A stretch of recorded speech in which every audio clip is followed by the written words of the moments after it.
আসসালামু আলাইকুম এভরিওয়ান। প্রিয় মানুষের ইমো অ্যাকাউন্ট কেমনে হ্যাক করবেন সে কিন্তু বুঝতে পারবে না। এখন অনেকে আপনি বলতে পারেন যে ইমো অ্যাকাউন্ট কেমনে হ্যাক করা যায়, এটা সম্ভব কিনা। দেখেন, হ্যাকিং যে বিষয়টা সেটা কিন্তু শুধুমাত্র হ্যাকাররাই পারে, বাকিরা কিন্তু পারে না। আপনারা অনেকে জানেন যে কোনো একটি অ্যাকাউন্ট নষ্ট করা যায়, কিন্তু সেই অ্যাকাউন্টটাকে হ্যাক করা যায় না। এখন আপনারা অনেকে বলতে পারেন যে ইমোটা কেমনে হ্যাক করব, এটাও কিন্তু বিষয়, তো আপনাদেরকে অবশ্যই বলবো।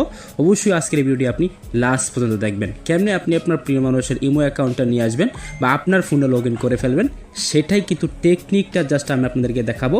অবশ্যই আপনারা সেই কাজটা করে রাখবেন, ঠিক আছে। এর আগের ভিডিওতে আমি বলছিলাম, অনেকে বুঝতে পারেন নাই, সেই কারণে আজকের এই ভিডিওটি মেক করা। তো প্রথমত আপনাকে যে কাজটা করতে হবে, দুইটা মাধ্যমে বা তিনটা মাধ্যম রয়েছে এখানে আপনি আপনার প্রিয় মানুষের সম্পর্কে বিস্তারিত তথ্য জানা, মানে সে কারোর সাথে কথা বলে কিনা, কিংবা তার অন্য কোনো বয়ফ্রেন্ড আছে কিনা বা গার্লফ্রেন্ড আছে কিনা, সেটা কিন্তু আপনি জানতে পারবেন তিনটা ওয়ের মাধ্যমে বা তিনটা উপায় রয়েছে, যেগুলোর মাধ্যমে আপনি দূরে থেকেও জানতে পারবেন। মানে আপনি যদি কাছে না থাকেন, একদম দূরে থাকেন, দূরে বসেও কিন্তু আপনারা এই কাজগুলো করে তাদের সম্পর্কে বিস্তারিত কারোর সাথে কথা বলে কিনা এই মোবাইল ফোনটা দিয়ে সেটা কিন্তু আপনি জানতে পারবেন। তো প্রথম যে উপায়টা সেটা হচ্ছে ডায়াল পারে আসতে হয়, সেখানে একটি কোড ডায়াল করতে হয়। সেই কোডটা হচ্ছে আমি আপনাদেরকে স্ক্রিনে দিয়ে দিব, অথবা আপনারা আমার আগের ভিডিওটা দেখে নেবেন, তাহলে বুঝতে পারবেন। এখানে ডায়াল পারে এসে, তো এটা কিন্তু তার ফোনে করতে হবে। সেটা করলে কি হবে, তার ফোনে যতগুলো কল আসবে, যতগুলো মেসেজ আসবে, সবগুলো কিন্তু আপনি দেখতে পারবেন, এমনকি রিসিভ করে শুনতেও পারবেন, ঠিক আছে। এখন দুই নাম্বার ওয়াই যেটা হচ্ছে, সেটা হচ্ছে আমি আপনাদেরকে দেখাচ্ছি। 2 নম্বর উপায়টা হচ্ছে আপনাকে প্লে স্টোরে আসতে হবে।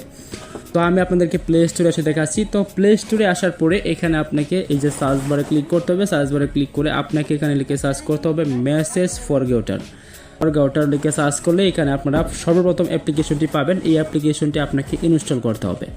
অ্যাপ্লিকেশনটিকে ইনস্টল করে এখানে আপনারা দেখতে পাচ্ছেন, ইনস্টল করার পরে কিছু পারমিশন চাইবে, পারমিশনগুলো অ্যালাউ করে দিলে এখানে প্লাস আইকন থাকবে। প্লাস আইকনে ক্লিক করে এখানে এরকম চলে আসবে। এখানে এসএমএস এটাকে সিলেক্ট করবেন। সিলেক্ট করে আপনি এখান থেকে আপনি আপনার ফোন নাম্বারটা দিয়ে দিবেন, ঠিক আছে। আপনি আপনার ফোন নাম্বারটা দিয়ে তারপর হচ্ছে এখান থেকে সেভে ক্লিক করে এইগুলো যেভাবে আছে সেভাবে থাকবে। নেক্সটে ক্লিক করে সবগুলোকে নেক্সট করে দিবেন।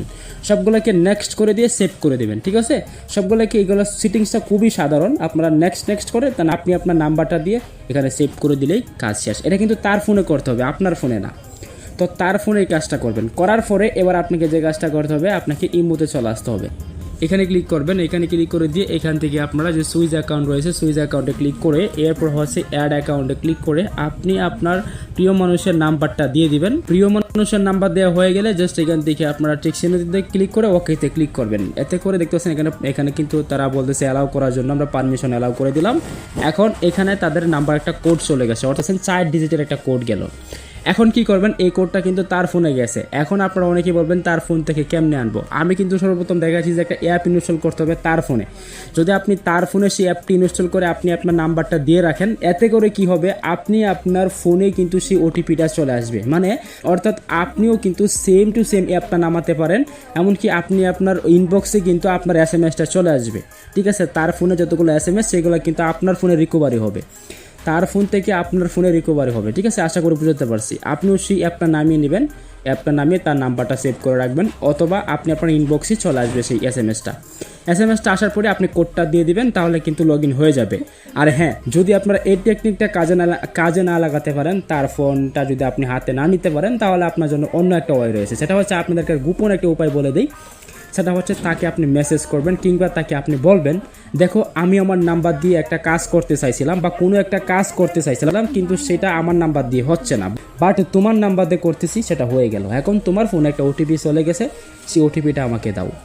এইভাবে বললে কিন্তু সে অবশ্যই আপনাকে ওটিপিটা দিবে, ঠিক আছে। যদি আপনি কোনো কাজের কথা বলেন, ঠিক আছে, সে যদি আপনাকে সন্দেহ না করে।